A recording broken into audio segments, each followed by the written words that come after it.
Welcome back to my channel রিমাস personal ব্লগে সবাইকে স্বাগত। আজ একটা ভিডিও তোমাদের সাথে শেয়ার করছি। সেটা আমার নিজের ভিডিও করা নয়, এটা আমার একটা শেয়ার করা ভিডিও। সেটা আমার দাদা ভিডিও করে পাঠিয়েছে কোচবিহার থেকে। এর আগেও একটা ভিডিও তোমাদের সাথে শেয়ার করেছিলাম কদিন আগে, আলু চাষের জমি। সেটা হয়তো অনেকেই দেখেছো। তো এবার তখন আমি বলেছিলাম যে সেইখানে তো অনেক সর্ষে চাষ হয়, যে সর্ষে চাষের জমিগুলোকে একটু ভিডিও করে পাঠাতে, যে হলুদ ফুল যখন ফুটে থাকে মাঠে তখন খুব ভালো লাগে দেখতে। লাস্ট ইয়ার আমি যখন কোচবিহারে গিয়েছিলাম তখন সর্ষে ক্ষেতের ভিডিও করে নিয়েছিলাম, খুব ভালো লেগেছে। তোমরা তো জানো যে মাঠে যখন সর্ষে ফুল ফোটে, হলুদ ফুল ফুটে থাকে চারদিকে, খুব ভালো লাগে। তাই আমি বলেছিলাম যে একটু ভিডিও করে পাঠাতে। তখন বলেছিল যে তখনও সর্ষে ফুল সেরকম ফোটেনি, মাত্র কুড়ি এসেছে। আর সেই ভিডিওটাই তোমাদের সাথে শেয়ার করছি। দেখো খুব পুরো ফুল ফোটেনি এখনও, গাছগুলোতে একটু একটু কুড়ি হয়েছে এবং ফুল ফুটেছে একটু একটু।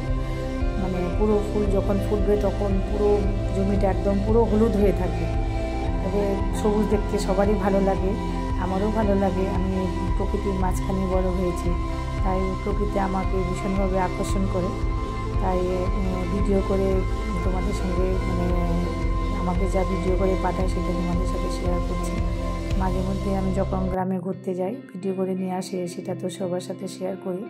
আর এই ভিডিওটা তোমাদের সাথে শেয়ার করলাম। ভালো লাগলে অবশ্যই একটা লাইক করবে। আর যারা যারা আমার চ্যানেলে নতুন তারা অবশ্যই চ্যানেলটাকে বন্ধ করে পাশে থাকবে আর বেল নোটিফিকেশান প্রেস করে রাখবে। আমি যখন নিত্য নতুন কোনো ভিডিও দেবো অবশ্যই নোটিফিকেশান পেয়ে যাবে। তবে দেখতে থাকো পুরো ভিডিওটা, অবশ্যই ভালো লাগবে। সর্ষে ক্ষেতের পাশাপাশি আলু চাষের জমিও তোমাদের সাথে শেয়ার করছি। তোমরা দেখবে অবশ্যই ভালো লাগে। যতদূর চোখ যাবে শুধু সবুজ, এত আলু চাষ হয় কোচবিহারে, ভাবা যায় না। যে আমি তো অনেক বছর দেখেছি সেখানে, এখনও সেরকমভাবে চাষ হচ্ছে। তবে এত কষ্ট করে চাষের জমি কৃষকরা মাঠে ফসল ফলায়, উপযুক্ত দাম যখন না পায় তখন খুবই কষ্ট লাগে।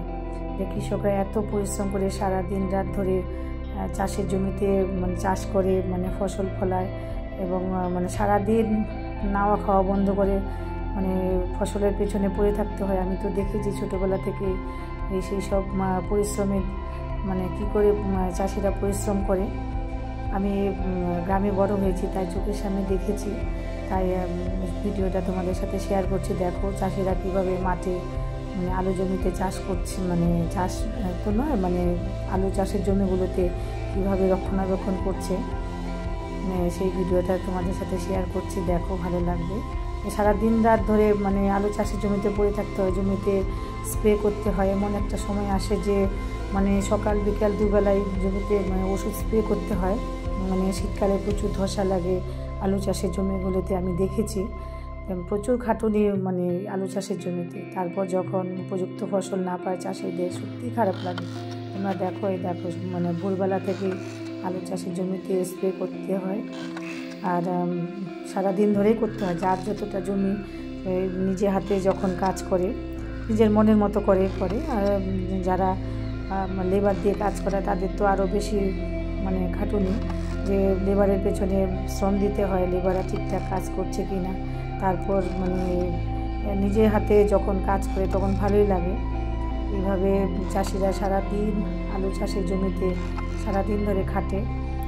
তাই ভিডিওটা তোমাদের সাথে শেয়ার করছি। দেখো কীভাবে চারদিকটা সবুজ দেখাচ্ছে, ভালোই লাগে এরকম সবুজ চারপাশটা দেখতে, আমারও ভালো লাগে।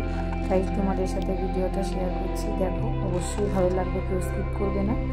ভালো লাগলে অবশ্যই একটা লাইক করবে, কমেন্ট করবে এবং শেয়ার করবে।